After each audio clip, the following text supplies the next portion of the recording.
Have you ever opened your banking app and it felt like it sighed directly into your face? Like, yeah, it's you again. Same number again. Well, I'm a lazy cat. I have one simple dream: to sleep without thinking too much about money. But inflation won't let me. It punches my sleep the way your neighbor blasts remix music at 2 a.m. And there's this milestone that sounds kind of stupid, but it's actually a big deal. Your first $100,000. Not because $100,000 is some magic number or because the universe loves you. No. It matters because before $100,000, you feel like you're riding a one-wheeled bike on the highway, exhausted, in danger, and vaguely aware you might be stupid. But after $100,000, life still sucks, but it sucks less because money starts making a little money on its own. You're not carrying everything alone anymore. So today, I'm not teaching you how to get rich quick. I got enough of that phrase. I'm just showing you how to optimize the money game so you can be lazy sooner. But before we start the journey, hi, I'm Average Meow. No, I'm not a financial expert and I don't own a Lamborghini. I'm just a cat on the internet trying to figure out how the money game works. Everything in this video is for education and entertainment. Okay, here's why the first 100K is so brutal. Because at the beginning, you have to drag everything yourself.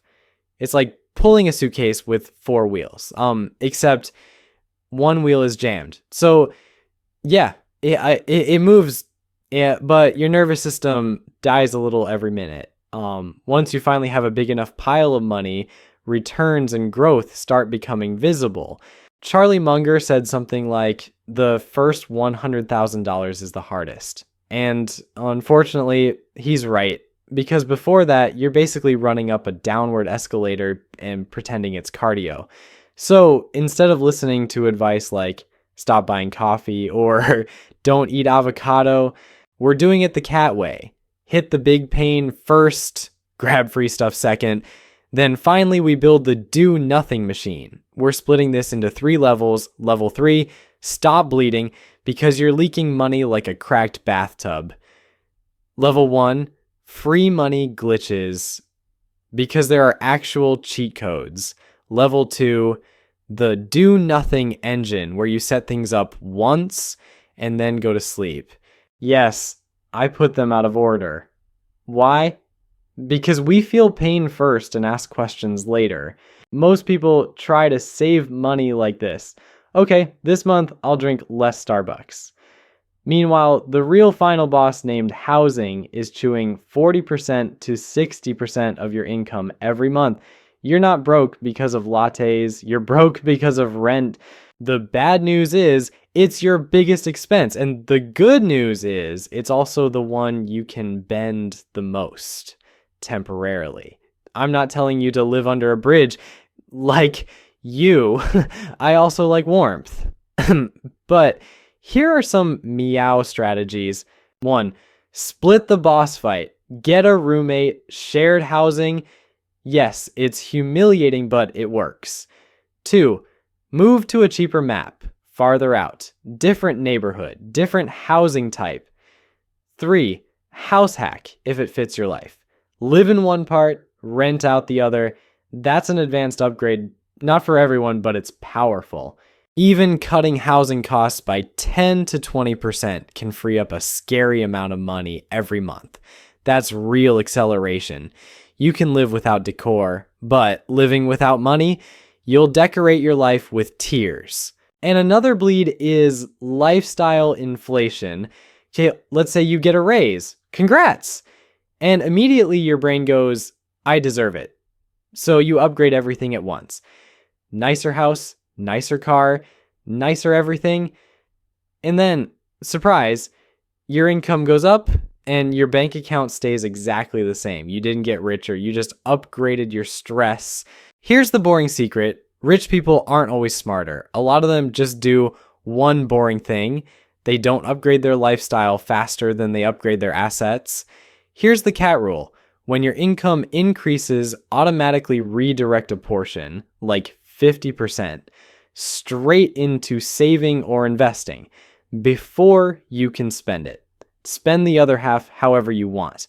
You need dopamine. You're not a robot. That's how you stay sane and stop sabotaging yourself. We move on to level 1, free money glitches. A lot of jobs have this thing where you contribute to a retirement plan and the company adds money. It's literally free money, wrapped in a name so boring you never read it.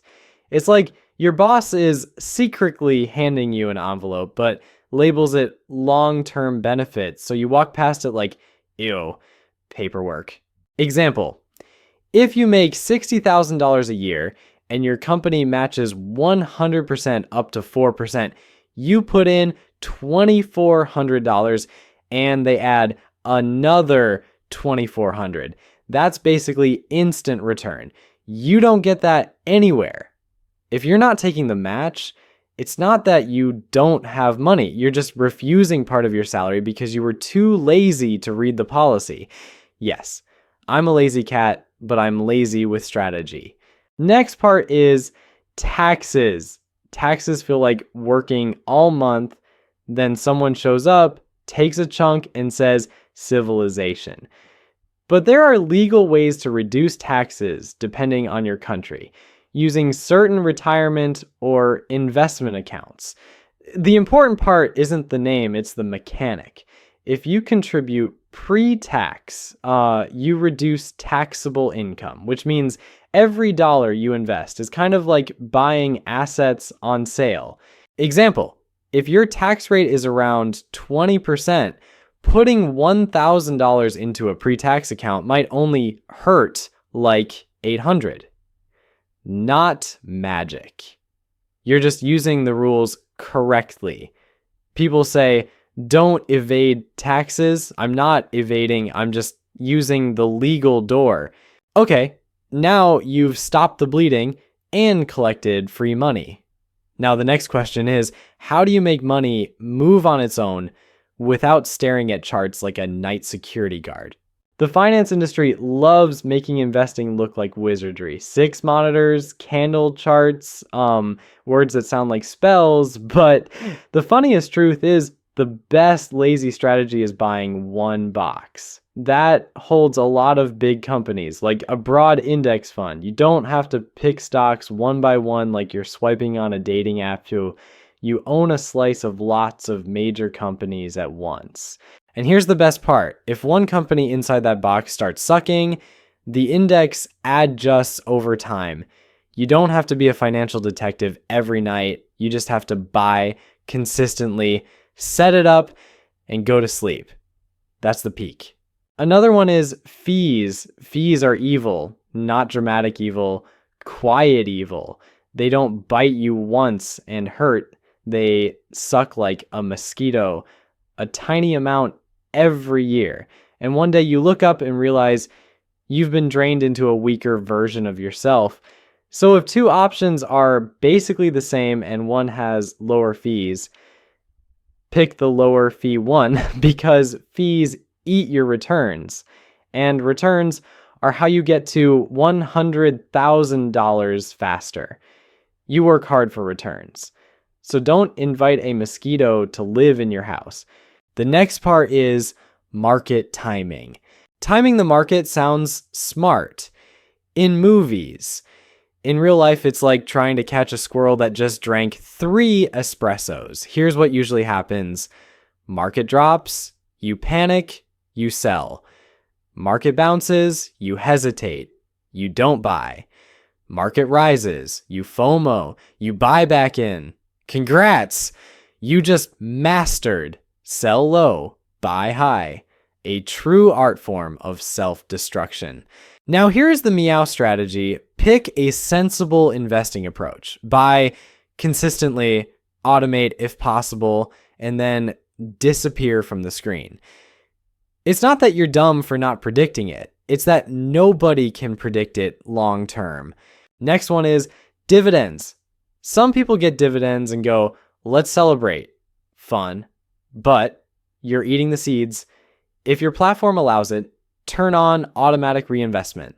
Dividends buy more assets create more dividends. More dividends buy more assets. It compounds quietly while you do the only thing you truly care about, chilling. And the last part is picking investments. There are two types of people. Type A researches stocks like a treasure hunt, ends up with a portfolio that looks like random lottery tickets. Type B leaves money in a low interest account forever because risk scares me. The smart person would choose type C. Simple, diversified, consistent, long-term. You don't need to win big. You need to win sustainably. If you want to go even faster, there's a dull but effective method. Earn more income, not to upgrade your lifestyle, but to funnel it straight into the first 100K goal. Here's some ideas and suggestions. Freelance jobs, sell a skill, small projects, whatever fits your schedule and sanity. General rule, side quests money is future money. Don't spend it like an emotional bonus. So here's the whole plan again. 1, stop bleeding, housing and lifestyle inflation. 2, grab free money, the match and legal tax optimization. 3, build the do-nothing machine, broad funds, low fees, don't time the market, reinvest. If you do this consistently, first 100K stops being a dream. It becomes a process, a slightly boring process, but reliable. And boring is actually good because boring means you're not staying up all night watching charts like a caffeine-addicted owl. And that's the end of our journey. This is Average Meow. If this video helps you even a little better, hit like and subscribe. So I'm motivated to keep clawing the keyboard instead of clawing the couch. See you next video. Have a great day.